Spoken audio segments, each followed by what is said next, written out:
গভীৰ সংকটত অসমৰ চাহ উদ্যোগ 200 বছৰীয়া ইতিহাস গৰকা অসমৰ চাহ আজি সংকটৰ গৰাহত বিদেশৰ পৰা আমদানিকৃত সস্তীয়া চাহ আৰু টি বোৰ্ডে জাপি দিয়া নতুন নিৰ্দেশনাই মৃত্যুমুখলৈ ঠেলি দিছে অসমৰ চাহ উদ্যোগক হুৰাহুৰে কমিছে কেঁচা চাহপাতৰ দাম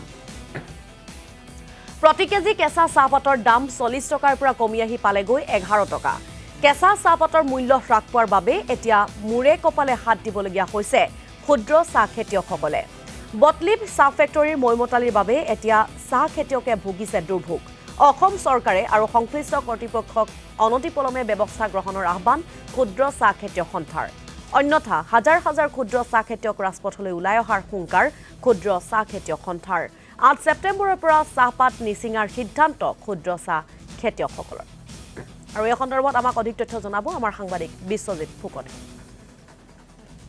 কেঁচা চাহপাতৰ মূল্য হ্ৰাস হোৱাৰ লগে লগে এতিয়া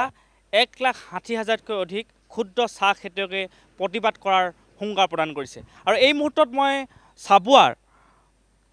উপস্থিত আছোঁ চাবুৱাত এখন চাহ বাগিচাত আৰু ক্ষুদ্ৰ চাহ খেতিয়কসকলে এতিয়া যিহেতু কেঁচা চাহপাতৰ মূল্য হ্ৰাস হৈছে আৰু হ্ৰাস হোৱাৰ লগে লগে এতিয়া মূৰে কপালে হাত দিবলগীয়া এটা পৰিৱেশৰ সৃষ্টি হৈছে আৰু এসপ্তাহৰ চৰকাৰৰ সময়সীমা বান্ধি দিছে এসপ্তাহৰ ভিতৰত যদি চৰকাৰে এই বিষয়টোত গুৰুত্ব প্ৰদান নকৰে তেন্তে আন্দোলনৰ হুংকাৰ প্ৰদান কৰিছে চাহপাত চিঙা বন্ধ কৰি দিয়াৰ হুংকাৰ দিছে আৰু এই মুহূৰ্তত আমি পোনে পোনে প্ৰতিদিন টাইমৰ দৰ্শকসকলক দেখাবৰ কাৰণে চেষ্টা কৰিম শেহতীয়াকৈ চাহপাতৰ যিহেতু মূল্য হ্ৰাস হৈছে তাৰ ফলত এতিয়া আপোনালোকে আন্দোলনৰ ঘোষণা কৰিছে কি ক'ব উপায় নাই চাওক এতিয়া আমি যিটো জানিব পাৰিছোঁ আজিৰ তাৰিখত যে যিকোনো মানে ফেক্টৰীবিলাকে বা বটলিপেই হওক বা ষ্টেট কোম্পানী বা বিগ কোম্পানী হওক যে আমাৰ কেঁচা পাতৰ এটা দাম দিব বিচৰা নাই আমি কথাটো তদন্ত কৰি জানিব পাৰিলোঁ যে অকশ্যনত আমাৰ অসমৰ চাহ বা অসমৰ যিমান গুৱাহাটী অকশ্যনৰ পৰা প্ৰায় 50% চাহপাত আউট হৈ গৈছে মেট্ৰি গতিকে তেনেস্থলৰ ফেক্টৰীবিলাকে আমাক কেনেকৈ ধৰণৰ কেঁচাপাত দিব আৰু ইয়াৰ অন্তৰালত আমি জানিব পাৰিছোঁ যে এতিয়া মূল কাৰণ হৈছে যে আমাৰ বিদেশী চাহপাত যিটো আহিছে বিদেশৰ পৰা কেনিয়া নেপাল আৰু মানে শ্ৰীলংকাৰ পৰা যিটো তেখেতসকলে মেচিনত চাহপাত পৰা কম ৰেটত মেট্ৰি আহিছে আৰু জানিব পৰা মতে 2023 চনৰ চাহপাত আমাৰ ভাৰতৰ যিবিলাক ব্ৰকাৰ আছে এইবিলাকে কিনি আনি আমাৰ অসমৰ যিটো উন্নত মানদণ্ডৰ আৰু ভাৰতৰ উন্নত মানদণ্ডৰ চাহপাতৰ মেট্ৰিৰ লগত মিহলাই তেখেতসকলে এটা চাহপাত মানে তৈয়াৰ কৰি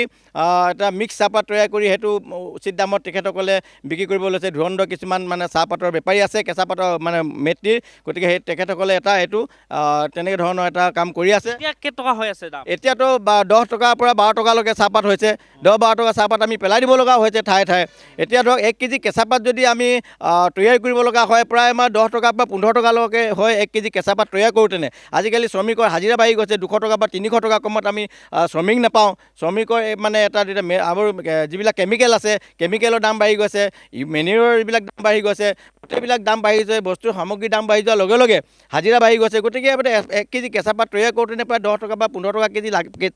লাগেই গতিকে আমি 13 টকা কেজি চাহপাত পাই আমাৰ খেতিয়কসকলে কি কৰিব গতিকে সেইটো কাৰণে আমাৰ চৰকাৰে কিন্তু অসম চৰকাৰে এইটো আপোনালোকে চাওক 1823 চনতে মানে কেঁচাপাত আৰম্ভ মানে কেঁচাপাতৰ মানে খেতি আৰম্ভ হৈছিলে অসমত প্ৰথমতে চাবুৱাতে আৰু ইয়াত মানে এই চাহপাতৰ চাহ খেতিৰ ওপৰত অসম চৰকাৰে হওক বা ভাৰত চৰকাৰে হওক কোনো গুৰুত্ব প্ৰদান কৰা হোৱা নাই একেবাৰে আওকাণ দি আহিছে গতিকে এনেকুৱা এটা পৰ্যায় পাইছেগৈ এতিয়া প্ৰায় আমাৰ 1,80,000 পৰা 2 লাখ আমাৰ ক্ষুদ্ৰ চাহ খেতিয়কে প্ৰায় পঞ্জীয়নভুক্ত ক্ষুদ্ৰ চাহ খেতিয়ক আছে আৰু এই 2 লাখ চাহ খেতিয়কে প্ৰায় 15 লাখ আমাৰ শ্ৰমিকক মানে পৰোক্ষ বা প্ৰত্যক্ষভাৱে সংস্থাপন দি আছে যদি এসপ্তাহৰ ভিতৰত যদি আমাৰ টি বোৰ্ড বিশেষকৈ টি বোৰ্ডে আমাৰ এই চাহ খেতিৰ লগতে আমাৰ